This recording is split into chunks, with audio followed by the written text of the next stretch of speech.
Betul police ने Bhajpa party के राष्ट्रीय अध्यक्ष के नाम से अवैध वसूली करने वाले आरोपी को कानपुर उत्तर प्रदेश से किया गिरफ्तार, भेजा जेल। बैतूल मामला बैतूल जिले के आमला विधायक से जुड़ा हुआ है, जिन्हें की कानपुर उत्तर प्रदेश के रहने वाले युवक ने पार्टी फंड के नाम पर 1.25 लाख रुपए की मांग की थी, जिसके बाद आमला विधायक योगेश पंडागरे ने तत्काल उच्च स्तरीय तौर पर पार्टी को अवगत कराया। उसके बाद आमला विधायक ने पुलिस में शिकायत दर्ज कराई।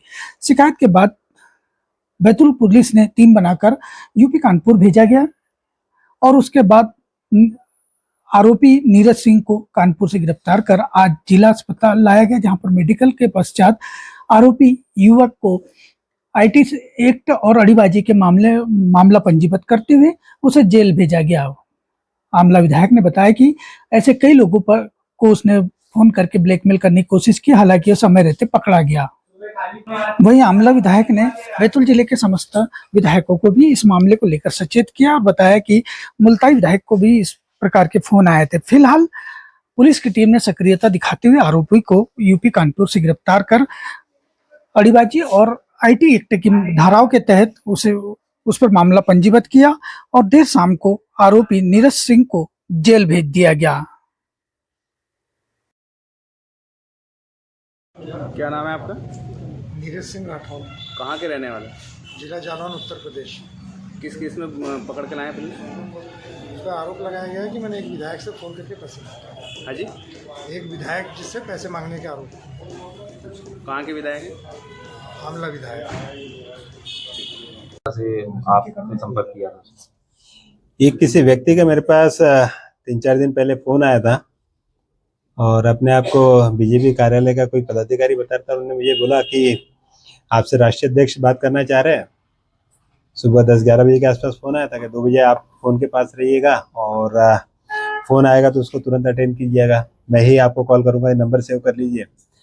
4 बजे के आसपास फ़ोन आया तो कहे जो हमारे राष्ट्रीय अध्यक्ष है JP नड्डा जी के, वो आपसे बात करना चाह रहे हैं। मैंने बात की।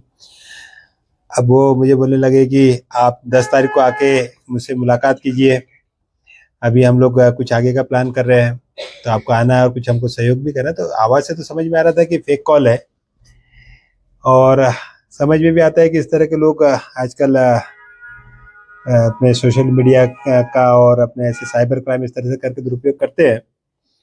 तो उसी तरह से उसने मुझे भी शायद फंसाने की कोशिश की, लेकिन जब मुझे शक हुआ उसके ऊपर तो मैंने तुरंत वहाँ पे बीजेपी कार्यालय दिल्ली फ़ोन करके उनको भी वस्तु स्थिति से अवगत करवाया कि कोई फेक कॉल आ रहा है और कुछ इस तरह से विधायकों को कुछ प्रलोभन दिए जा रहे हैं और उनसे पैसों की डिमांड की जा रही है।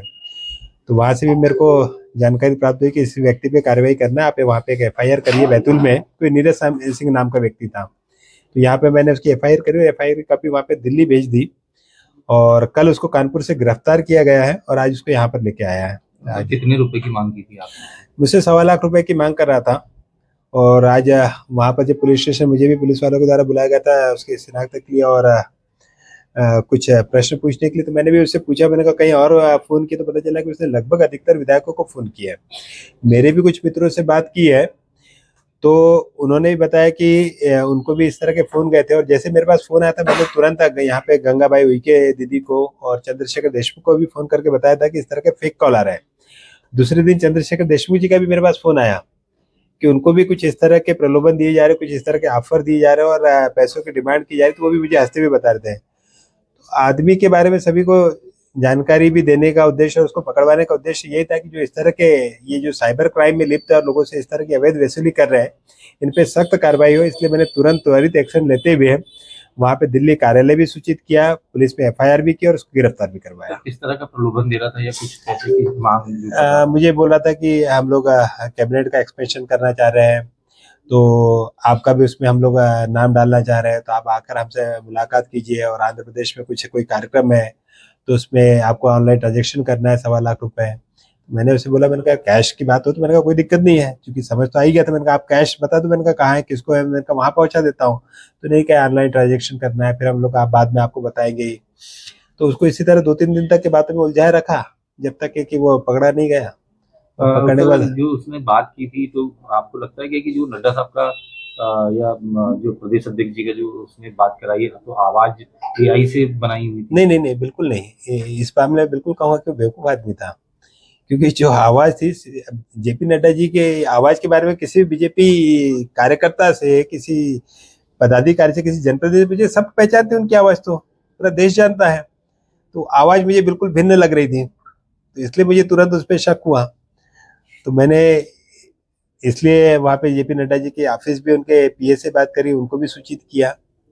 और आदमी बस यही था कि छोटी छोटी कुछ इस तरह की वसूली करके अपने अपराधों को अंजाम दे रहा था। और भी कुछ वसूली कर चुका है क्या? इस बारे में मुझे जानकारी नहीं, लेकिन इसके बारे में जानकारी है कि पिछली बार भी ये गिरफ्तार हुआ था राजस्थान में, वहां पे भी इसने इस तरह के कृत्य को अंजाम दिया। आज मैं उसे वही बोला, मेरे कर जब तू हर जगह पकड़ा रहा तो इस तरह के काम कर क्यों रहा है, तेरे में समझ तो है नहीं उतनी।